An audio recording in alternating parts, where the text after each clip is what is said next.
Today we are talking about some players, 5 in fact, that are sell high for fantasy basketball. These players are outperforming what I expect them to do the rest of the season, and you can cash in now to get some serious fantasy basketball value and potentially win your league. Let's go! Jordan open. Chicago with the lead. Bryant to shot. Not a game.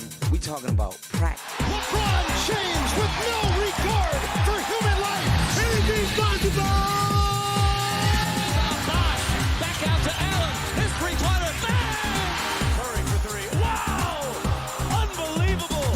Making it rain in New York. We the North are now we the champions. Not the destination, it's the journey. Mamba out. G'day and welcome again to the Ball Boys Fantasy Basketball Podcast. I'm your host, Mitch Casey, and you can find me on Twitter at Ball Boys Fantasy. And today we're going to go through the sell high show for fantasy basketball. Yesterday's podcast, we went through 5 buy low targets. A lot of players more towards the back end, a couple of mid-round guys as well, but also some guys you can get really, really cheap, I think, in fantasy basketball. And sometimes they're available on waiver wires, but today we're looking more towards the top end of the rankings list, or especially the rankings list over the last couple of weeks, and talking about some players that I believe are outperforming their value. I've got 5 names again to discuss with you, and a lot of interesting names, I believe, today to discuss. I will maybe be doing a industry pickup review. Was going to be doing it with Kingy over on his channel, but some scheduling conflicts, obviously, well, not obviously, but did prevent that from happening over the last couple of days. So we'll see when I can kind of fit that one in. Disclaimer, before I get started on this one, is that I am doing this podcast or recording this podcast on Tuesday, the 5th of December, my time, which is Monday over in America, which is before the first 2 games of the in-season tournament. And I will be discussing one player from the teams that are playing tonight. So I will discuss that player today. If they put up a stinker and ruin their sell high value, I apologize, but I think that they will be fine and at least put up a game that you can continue to sell high on. But just a disclaimer, I'm recording before any of the in-season tournament games are going on. So in today, where I'm recording, the Celtics and the Pacers are playing, and later the Kings and the Pelicans are playing as well. So let's get stuck into it. The first sell high player is the New York Knicks' Jaylen Brunson, who is also in the in-season tournament. He will be playing tonight by the time you're watching this video. Jaylen Brunson has been on a bit of a heater recently. He is, on the last 2 weeks, the 12th ranked player when it comes to 9 category leagues, 17th in Yahoo points leagues, and 15th in -1 value. And if I look at his stats, there's no one super obvious thing to me that's going to completely fall away. He might draw back a little bit from his 53.6% from the field. He's shooting 46% or 47% from the field for the season. He's averaging 1.3 steals compared to his 1 steals for the season, and 26.7 points per game compared to his 25. So I do believe that there is a little bit of a leveling out process because he started quite cold at the start of the season, was barely getting any steals. His efficiency was down for a little while at the beginning of the season, and now it's kind of on its way back up. So I do believe that he's going to be closer at least to his averages for the season, which puts him at the 42nd ranked player for the season. But the reason he makes this sell high video is because a lot of people were really, really keen on Jaylen Brunson at the start of the season. They thought of him as a top 30 player, top 25 player in some cases. I just simply don't believe he is that player. I do think he's closer to where his averages have him, which in 9 category rankings is the 42nd ranked player. In -1, it's closer to the 50th ranked player because he's quite good across the board. He won't give you any blocks, 0.1 blocks on the season. Even the last 2 weeks is only a 0.2, but that's okay. You're not expecting that from Brunson. He's efficient, but he's not a guy that really gives you, 1 steal a game. The assists are good without being elite, 5.6 on the season, 6.7 over the last 2 weeks, so that's also elevated a little bit as well. And interestingly, over the last 2 weeks, despite his ranking being very well, his free throw percentage is down a little bit at 77.8%. The turnovers are also low for a guy who gives you good assists at 1.8. So that's a positive if that's a category you're looking after, if that's what you care about when it comes to rankings. But I also think that inflates his value a little bit as well. So He's good. He is someone that I do think can be a top 50 player. So if I'm selling high, I'm trying to get someone probably who's a top 2 round, maybe a top 3 round if it really suits what I'm looking for fantasy basketball. And I do believe that this is a player that you could execute something closer to what he's been doing the last 2 weeks, because a lot of people in the preseason really believed in Jaylen Brunson. You know, there's a lot of crazy Knicks fans and stuff out there, and he's had a few big performances recently as well. His not his most recent game, but the game before that, he put up 42 points, hit 7 threes, 6 rebounds, 8 assists, and a steal. He had a 35-point game 4 games ago. He's also already had another 45-point game earlier in the season as well. So he's had a couple of big performances. The scoring really captures your eyes with a lot of his recent games as well. The assists, the rebounds have also been pretty solid over the last couple of weeks, which is not something we normally say about Jaylen Brunson. The last couple of weeks, he's averaging 4.5 rebounds compared to his 3.5 on the season. So basically, it's just all the numbers across the board right now are just slightly elevated, not any one obvious thing that's really cranking up his value, which makes it a little bit less of an obvious sell high, in my opinion. When everything is just up a little bit, it's less obvious to say, oh, instead of, okay, he's shooting 65% from the field over the last 2 weeks. Well, obviously, a lot of people buy now, when if you're listening to my podcast and a lot of other podcasts like that, it's a little bit more obvious to go, hold on, that's a bit suspicious, we're not going to buy that. But when it's everything just up marginally, it's a little bit less obvious and a little bit easier, in my opinion, to sell high on a player like that. So I believe this is quite a realistic one. If you can get a top 30 player, I would do so for Brunson, and I'd be pretty happy to move on with that. The next player here is the one I was talking about. It is CJ McCullum, who is obviously playing tonight before or after I've recorded this game. So he would have played before this video airs on YouTube or this podcast is released. So depending on how his game goes tonight, we will see. But he has returned after missing some time with his lung injury, his collapsed lung essentially, and he took no time to basically get back into it. He did miss the previous game, but I think that was due to restrictions in him flying, which I don't believe is going to be an issue moving forward, and you can use that in your sales pitch. But he went straight back to work. I thought he'd get more of a ramp-up period. That hasn't happened. 28 minutes and then 38 minutes in his second game back, and he shot the lights out of the ball.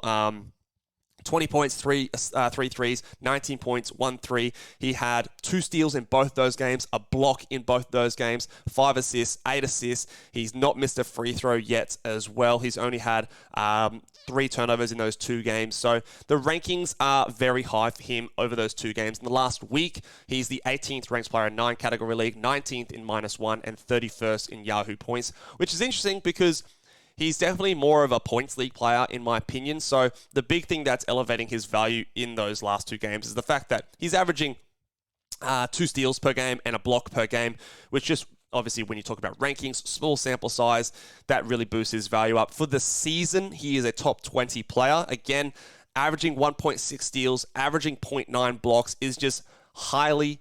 Well, and it's impossible. It's not going to happen with CJ McCullum. And again, he's only played an 8-game season so far, missing a lot of that time. So it's a small sample size issue here. And the steals and blocks are dramatically influencing his value up a lot higher. So you essentially halve those numbers and bring it down to more of what I expect, which is a 0.8 and a 0.8 steals, 0.4 blocks. And that's going to drop him 50, 60, 70 spots essentially back down the rankings, because that's what happens with those small volume or low volume stats. But it won't affect his Yahoo points rankings quite as much. So he's less of a sell high in a points ranking system. So just to be clear, more of a sell high in a category rankings or category leagues, because of the ranking numbers and what they, I guess, suggest about his value moving forward. Plus, we've got the return of Trey Murphy coming back into this team. This team, for the first time in a little while, is very healthy. We haven't seen them with, Zion and Brandon Ingram and CJ McCullum. You've seen Dustin Daniel take a step forward. Valanciunas is getting more minutes. He's more of a high usage player than someone like a Larry Nance Jr. So I think there's a lot of signs here pointing to the fact that CJ McCullum in the next few weeks could take a pretty significant nosedive down. You've got Jordan Hawkins coming off the bench, which they didn't have last year, as a bit more of a floor spacer and a shooter and a gunner. So all of these little factors just, to me, make CJ McCullum a very clear sell. I think if I could get anything inside the top, I want to say 70 -1 rankings projection moving forward, I probably would take it. Now, it's very dependent on what kind of categories you need. He still will be, I think, a good points guy, a good threes guy, and a solid enough assist player. But his percentages, both from the field and the free throw line, will be below average. He will not be a steals. He will not be a blocks guy. He will not be a rebounder as well. I think the turnovers will be, moderate-ish as well. So, all in all, I think he is okay, but by no means is he a sort of a top 3 round player as he's suggested in his rankings for the season, as well as the last week, obviously, since he's been back. Now, also, the other thing to mention here is Zion played a back-to-back in their most recent back-to-backs as well. So if Zion is getting healthier and playing more consistent minutes, playing more consistent in games, that does hurt a player like CJ McCullum, I believe, as well, because he relies very much on having the ball in his hands, the high usage, the high scoring as well. And if Zion is there, we know a lot of it's going to go through him. So, again, there's a little bit of question marks. Of course, if Zion goes down, which is still somewhat likely, then CJ does get a boost. But no matter what, I don't think it's going to be to this extent. So I do think that if you get a top 50 player, by all means, 100% lock it in. Probably top 75, depending if it helps your team or not. I would probably also do it. Other than that, I would write it out and see how we go. But yes, I do believe, based on what he's been doing this season, and especially since he's been back, that he is a sell high. The next player here is probably one of the most obvious sell highs so far at the moment, and that is old man Brook Lopez. He is someone who, earlier in the season, he was on the Should We Be Worried About podcast, where we did a couple weeks into the season where he was performing very poorly outside the top 100, and he has completely flipped the script now, and he is one of the biggest sell-high players. So got off to a very slow start, but has been on fire basically since that video where his blocks have absolutely skyrocketed. I think when I did that video, it might have been either just before or just after the 8-block game against New York, but he has been going on an absolute tear with his blocks. Over the last 2 weeks, he is averaging, 2.6 blocks per game. On the season, he's averaging 2.8, which brings him in at 9 category ranking of 9th in standard 9-cat rankings for the last 2 weeks. For the season, he is the 26th ranked player for 9 category leagues. Again, I do believe it's very misleading. For Yahoo points, he's obviously a worse points league player, but still 42nd in Yahoo points leagues and 16th in -1 rankings over the last 2 weeks. We look at what he's doing. Number one, he's shooting 59.8% from the field. The last 2 seasons, even last year where he had his basically career season, age 34, he shot 53%. So he is over 6 percentage points higher than that over the last couple of weeks. For the season, he's at 50.8, which is much closer to where I expect him to be. His usage as well is a little bit higher over the last 2 weeks, so 18.3. That's essentially what he was doing last season. Same usage as last season. You've got Damian Lillard added into the team. Now, Chris Middleton's been ramping up, the most slow ramp up I've ever seen.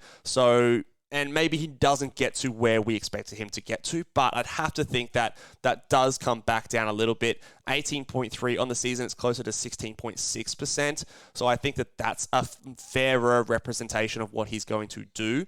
So if we bring his usage down, his field goal percentage down, he's going to go from the last 2 weeks averaging 19.5 points, probably closer to 13.5 points, which is more in line with his average for the season. That still hasn't ranked inside the top 30 in a 9-category setting, but again, 1 turnover per game. If you look at the -1 rankings, he does drop dramatically further down from that one. If I actually just check, I'll do this on the fly because I didn't have this prepared, of what he would be looking for in a -1 setting for the season. Let's have a look. Where are you, Brook Lopez? Sorry, I probably should have had this prepared, but he is someone that definitely is one of those types where, no, that is still not the season, where he falls off due to -1, 24, 36, 38, 39, 40. So he is the 40th ranked player when it comes to -1 for the season. versus his 26th ranking for the season in 9 category leagues. So still top 50, much better than I would have thought.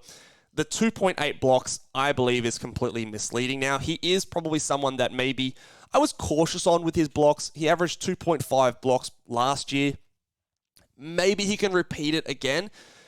But like we said before with Jaren Jackson Jr., with Walker Kessler, and those guys who rely solely on those block numbers really elevating their value, you can have stretches, and Brook Lopez was this type of player when we talked about him in the should we be worried about. You can have stretches where your value is top 20 and then stretches where your value is top 120. And the swings can be dramatic week to week based on how many blocks you get that week. So I do not think that the rankings serve players like this as well as someone who relies on those more higher volume stats such as points, rebounds, assists, threes, percentages, and things like that. So I do believe that that is a little bit misleading. So if I could get any top 60 player for a Brook Lopez, I think I would. Outside of that, I think that maybe I was a little bit low on him, and his block numbers obviously have stayed up higher. His usage and three-point volume is still pretty solid. The Chris Middleton slow ramp up, I do think, is helping a player like Brook Lopez, and he still is very integral to this team. The minutes are up 33 minutes over the last 2 weeks, 29.8 minutes on the season, higher than I expected them to be. So I do think that he's going to outperform my original preseason expectations, but what he's doing at the moment, I still think is a sell high. So any top 60 player, I'd probably take back for Brook Lopez. He is someone that his value is tied up in the blocks, so if you need those blocks, if it's integral to your team, you're going to have to evaluate that. But if you are trying to turn him into someone, maybe like the Jaylen Brunson situation we talked about in the buy low category, buy low video, if you're punting free throw percentage, for example, and you've got Brook Lopez, well, in a punt free throw percentage, I would definitely prefer a player like Jaylen Brunson who can give me a little bit of blocks, but also much better rebounding, field goal percentage, some more assists, as well as the points, which I think will be quite similar. You're giving up threes, you're giving up blocks a little bit in that situation, and you're giving up free throw percentage, but those other things I think in your build would be a little bit more valuable. Let's talk about the next sell high player here, and these last two are a little bit interesting, I will say, because I don't necessarily think that the last couple of weeks' rankings reflect the ability to sell high on these guys. Similar to a Brunson, Mikal Bridges is the next guy here. And Mikal Bridges was a player that I was lower on in the preseason compared to consensus. He was going inside the top 2 rounds of drafts. And he, on the season, has been so far a disappointing player. He's been the 46th ranked player, which is very close to where I had him projected for the season. I think I had him around that 38 to 42 kind of a range. So he's even been slightly lower than my expectations. But the last 2 weeks, he's been the 26th ranked player in Yahoo 9 category rankings, 28th in Yahoo points, and 34th in -1 rankings. So to me, this is more above what I expected him to do. And a lot of the reason why people drafted him that high was because he's super durable. And he hasn't missed a game yet, which is great. But I don't know, maybe it's the superstition in me, but the more games you play, the closer you are to missing your next game is kind of the logic I'm applying here. So I think that you can kind of quit while you're ahead. A lot of that time has been without players like a Ben Simmons, like a Cam Thomas, like Cam Johnson, who missed a bunch of time in there as well. So he's benefited here and there. And he also, like a Jaylen Brunson, has had some big games in the most recent weeks. So last game, he got off to an amazing start, had 26 points in the first quarter, if I'm remembering that correctly. Finished the game with 42 points, a steal, 3 blocks, 3 threes, 60%, 83% from the free throw line. Great game. And people will see that and go, wow, he's back. He's doing his thing. He was a second rounder. I'll give you a second round player for him. And I think if you can get a second round player for a Mikal Bridges, I would take it. If you can get a top 30 player for Mikal Bridges, I would also take it as well, because just look at his ranking for this season. 46 for the season is more where I expect him to be. Even in totals ranking, he is the 32nd ranked player. Again, he hasn't missed a game. If you're totals fanatic, you're even still getting better value if you cash in on the last 2 weeks, where he's the 22nd ranked player for totals in that time. But I just think that this is a guy that really suffers in a -1 setting. He's kind of average across the board. He's great in points, and he's also really good in free throw percentage because he does get to the line, converts them at a decent rate. I do like that about him, but he's average rebounder, average threes, average assists, below average steals, below average blocks, average field goal percentage, turnovers are average. Like, everything's just average for him, which is great if you're in a roto league and you're not trying to build super strong strengths. He's just like a really solid player. In a category league, if you're in any kind of punt build, he is someone that I just don't think is as valuable as what his rankings suggest. If I'm in a punt field goal percentage and I can get someone like a Paul George, or if I can get someone like I don't know who I can think of off the top of my head, like a Trae Young, if someone's really married to the rankings and things like that, I would do that in an instant. If I'm in a punt free throw build and I can get a Sabonis, or I can get someone, I don't know, like an Evan Mobley or something like that, I would do that in an instant as well. They just suit what I'm looking for better. Their rankings are down because of one or two categories versus a rankings guy like this who is just good across the board, not excellent in any one. I think that you would absolutely do that. And his last 2 weeks, whilst they've been good, I do think that's more the ceiling of what he can do. And his floor, as we've already seen for patches this season, is much lower than where he was drafted. And people still have that sticky memory of, I drafted him in the second round, or he was drafted in the second round in my league, so that's where I should be valuing him. I never thought that that was correct, so I think he's a sell high. The last player here is a very interesting one. Again, it's not necessarily a rankings reason that Kawhi Leonard is a sell high for me. It's a get out while you can kind of a ranking or a sell high thing here. Now, at times he's maybe been a buy low.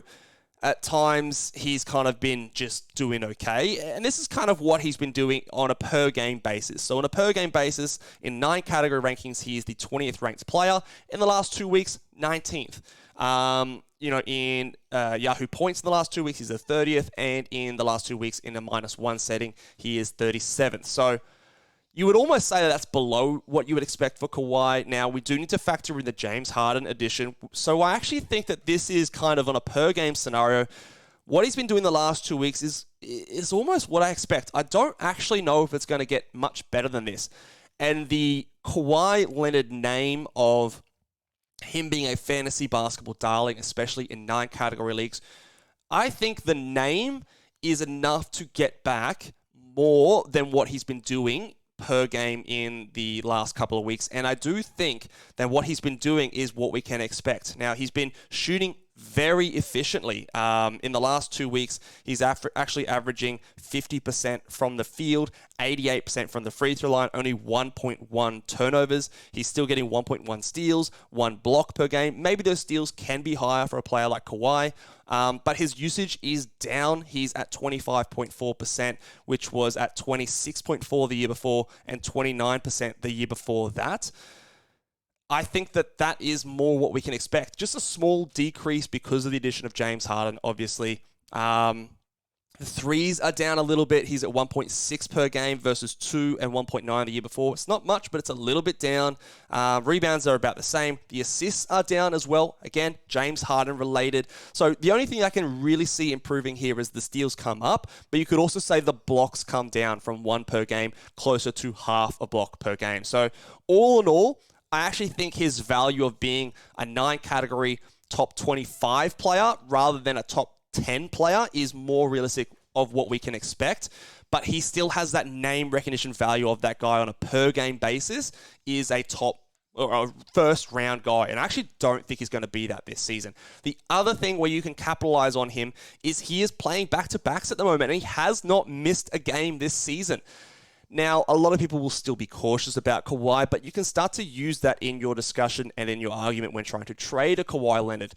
He is someone that, if you can get out before the injuries strike, I think you do it. And I also think that, again, like some of the other guys we've discussed, he suffers when it comes to -1 rankings. So we think about the last 2 weeks being a top 29 category ranking, but on the flip side being only a top 40 -1 guy. if you can turn him into a more solid punt guy, if your team is starting to reveal more weaknesses than you maybe didn't expect, or is stronger in certain areas you didn't expect, and you can lean into those strengths or cover up some of those weaknesses with the Kawhi Leonard, you can get some really good return.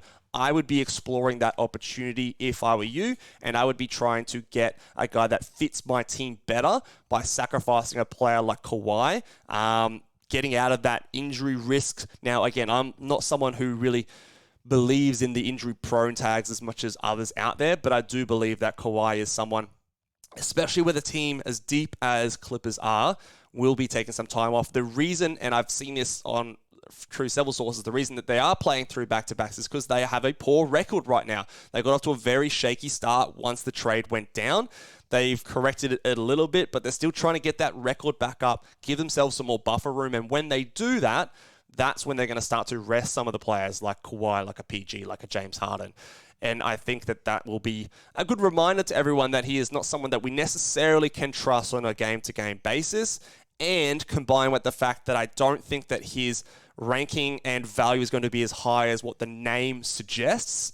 I think that he is a unconventional sell-high player, and one that I think you can get some serious value back from. So, let me know down in the comments section below. Again, I usually only do 5 sell highs, but there are a few other guys that you can capitalize and get some value on. Drop them down in the comment section who else you believe can be a sell high player this season. And let me know if you disagree with any of the players that I've talked about today, if you think that they can continue doing what they're doing, or if you just have a different philosophy to fantasy basketball, that is all well and good as well. Drop them down in the comments. Make sure you guys give this video a big thumbs up. Really helps a lot as well. And subscribe to this podcast.